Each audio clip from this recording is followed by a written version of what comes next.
नमस्कार, मेरा नाम है विक्रम और आप देख रहे हैं शुभ सनातन। आज हम बात करेंगे एक ऐसे राज के बारे में जिसके पास सब कुछ भी होते हुए भी आज सबसे पीछे है। हम भारत के उस राज के बारे में बात करने जा रहे हैं जहां से स्वामी महावीर और गौतम बुद्ध ने पूरे दुनिया को ज्ञान की ओर ले जाने की कोशिश की। जी हां, आज हम बात करेंगे बिहार के बारे में। वही बिहार जहां हर 5 साल में जब चुनाव आता है तो वहां की जनता ये सोच के वोट गिराने जाती है कि इस बार हमको एक अच्छा सुंदर बिहार मिलेगा, इस बार हम एक सुख चैन की जिंदगी जी सकेंगे। लेकिन हर इलेक्शन खत्म होते ही यह सपना उसी चुनाव के साथ खत्म हो। कितने भी ईमानदार आदमी को चुन के भेजे वो भी वैसे हो जाते हैं जैसे पिछले नेता थे। ये तो खैर पूरे देश की बात है, लेकिन यूपी और बिहार में ज्यादातर ये देखने को मिलता है। आप ईमानदार समझ के चुनिए, लेकिन वो भ्रष्ट हो जाते हैं, वो भी वैसे निकलते हैं जैसे पिछले नेता हो। यहाँ की गली सड़क मोहल्लाओं का हाल वही रह जाता है। ये तो नेतागिरी वाला बात पूरे देश की है, लेकिन आज हम बात करेंगे स्पेशली बिहार पे। वही बिहार जो आज एक आपराधिक हब बन के रह गया है।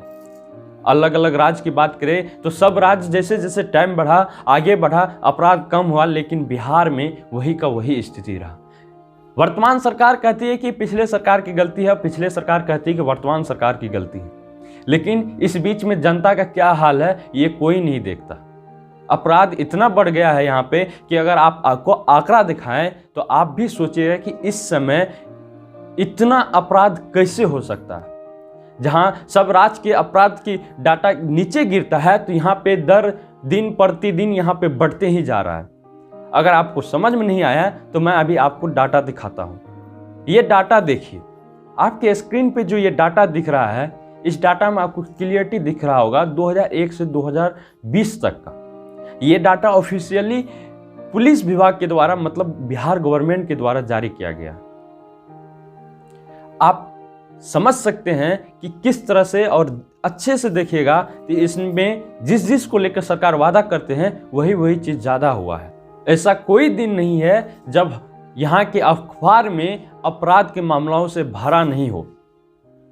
हर रोज 9 मर्डर यहाँ होते हैं। अगर वर्तमान सरकार कहती है कि पिछले सरकार में जंगल राज था, चोरी डकैती होता था, लेकिन हम आपको बताते हैं पहले अगर आप शाम 6 बजे के बाद निकलते तो शायद आप घर आते भी या नहीं आते, पैसा का तो छोड़ ही दीजिए।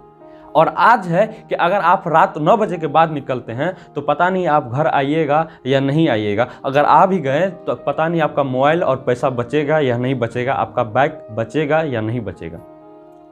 सेम है, लेकिन टाइम बदल गया। पहले 6 बजे के बाद नहीं निकल सकते थे, अब रात 9 बजे के बाद नहीं निकल सकते। बड़े बड़े शहरों में हो सकता है थोड़ा सुधार हुआ हो, लेकिन अगर आप दूसरे जिला में पटना छोड़ के कहीं भी जाइए, और पटना में भी अगर आप 9:30 बजे के बाद निकलते हैं तो आपको वही अपराध मामला हर जगह मिलेगा। हर रोज वहाँ पे फोन देखिएगा न्यूज में तो या तो किसी का मर्डर कर दिया जाता है, या तो किसी का बाइक चोरी हो जाता है, या किसी को बीच चौराहे पे गोली मार दिया जाता है, पुलिस के सामने गोली मार दिया जाता है। अगर पुलिस की बात करें तो आपने को पता ही होगा कि भारत का पुलिस दुनिया का सबसे भ्रष्ट पुलिस में आया है। और ख़ास करके बिहार की बात करें तो यहाँ पे तो 100 रुपये साइड में दीजिए, काम बनते हैं। और यहाँ की यही स्थिति है, चाहे कितना बड़ा जुल्म क्यों न हो। आपको पता होगा कि यहाँ पे शराबबंदी को लेकर सब कहते हैं कि बिहार में शराबबंदी है, लेकिन आप इलेक्शन में देखे होंगे कि शराब पी के कैसे सड़कों पे लेटा हुआ था और मीडिया वाला भी नहीं इसे दिखाया, तो ये तो शराबबंदी का हो गया। ऐसे शराब आप ही सोचिए कि बिहार में दूसरे राज्य से शराब आता है और कहीं भी पकड़ा नहीं जाता है, ये कैसे हो सकता है। नेपाल से बिहार शराब आ जाता है, झारखंड से बिहार शराब आ जाता है, हरियाणा से बिहार आ जाता है। अगर पकड़ा भी गया तो आधा, मान लीजिए एक पिकअप, महिंद्रा के पिकअप में अगर सामान लाद के शराब लाते हैं तो उसमें आधा का रिपोर्ट किया जाता है, आधा शराब गायब हो जाता है। वो आधा शराब कहाँ जाता है, इसका जवाब देने वाला कोई नहीं है, नहीं सवाल पूछने वाला कोई है। ये तो हो गया यहाँ के अपराध का मामला और यहाँ के भ्रष्ट पुलिस का मामला।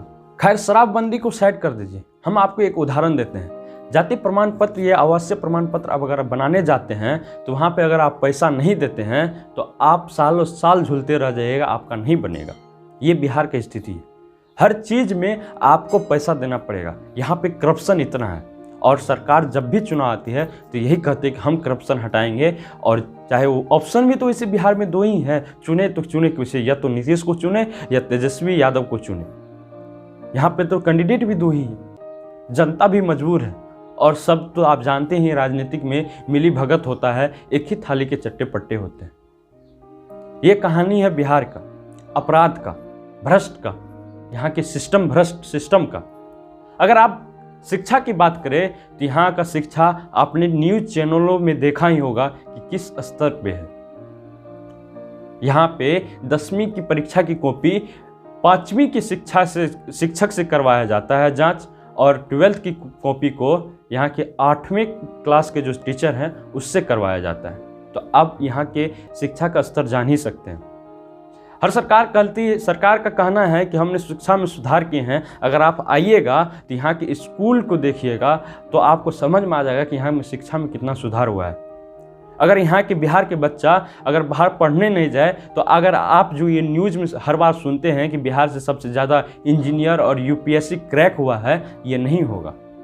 इतने इंजीनियर निकलने के बावजूद भी यहाँ पे बिहार में एक अच्छी संस्था नहीं है इंजीनियरिंग की तैयारी कराने वाले या यूपीएससी की तैयारी कराने वाले। अगर आपको 12th भी पढ़ना है तो आपको बाहर जाना पड़ेगा। आप तो घिस के मैट्रिक पास कर लीजिएगा रह के, लेकिन यहाँ 12th के लिए भी आपको शहर जाना पड़ेगा। या तो बिहार से बाहर जाइए या बड़े शहरों में जाइए। और कॉम्पिटिटिव एग्ज़ाम का तो बात ही छोड़ दीजिए। यहाँ पे अगर एग्ज़ाम हो भी गया तो शायद रिजल्ट आने में 5 साल लग जाए, फिर अगले चुनाव में ही वादे होंगे और फिर वही रवैया। यहाँ पे हर जगह शिक्षा का वही स्थिति है। जिसका चाचा विधायक है, नन्ना विधायक है, वो आज मास्टर बन के बैठे हैं। जो टैलेंटेड है वो घर में बैठे हैं। ये है बिहार की कहानी। और ये आप भी जानते हैं कि बिहार का ये स्थिति है, लेकिन यहाँ की जनता क्या करे, किसे चुने, और यहाँ का सुनने वाला कोई नहीं। खैर, हम जनता का भी कुछ गलती मानते हैं कि वो जब भी वोट डालते हैं तो भावनाओं में आ जाते हैं। कभी कभी सोच के नहीं डालते हैं, अपना सवाल और अधिकार को नहीं पहचानते। जिस दिन आप अपने सवाल और अधिकार को जानने लीजिएगा कि आपका सवाल क्या है, आपका अधिकार क्या है, वो उस दिन और वो दिन इतना बड़ा दिन होगा और बिहार के लिए सबसे शुभ दिन होगा। वही दिन जिस दिन आप अपना अधिकार पहचान लीजिएगा। तो हम आपसे इतना ही कहते हैं कि आप अपने आप को झांकिए और देखिए कि दूसरे राज्य कहाँ है, दूसरे लोग कहाँ हैं, आप जिसे चुन के भेजते हैं वो आपके लिए क्या कर रहे हैं और आप कहाँ रह। आपके पास शिक्षा का वादा होता है, क्या आपके पास शिक्षा है? क्राइम मुक्त बिहार का वादा होता है, क्या आपके पास क्राइम मुक्त बिहार है? यहाँ पे सब जगह क्राइम घटता है और यहाँ पे 16% 15% क्राइम बढ़ ही गया। किडनैपिंग, मर्डर हर रोज बढ़ता है यहाँ पे। और आंकड़ा से आपको सारा चीज समझ में आ ही गया होगा। ये है बिहार की कहानी। बाकी और आप सब कुछ जानते ही हैं, मीडिया से आपको सारा चीज बिहार के बारे में तो पता चल ही जाता है कि यहाँ के राजनीतिक माहौल क्या है। अगर आपको हमारी बात से सहमत हैं तो प्लीज सपोर्ट कीजिए। इतना ही कहना है। जय हिंद।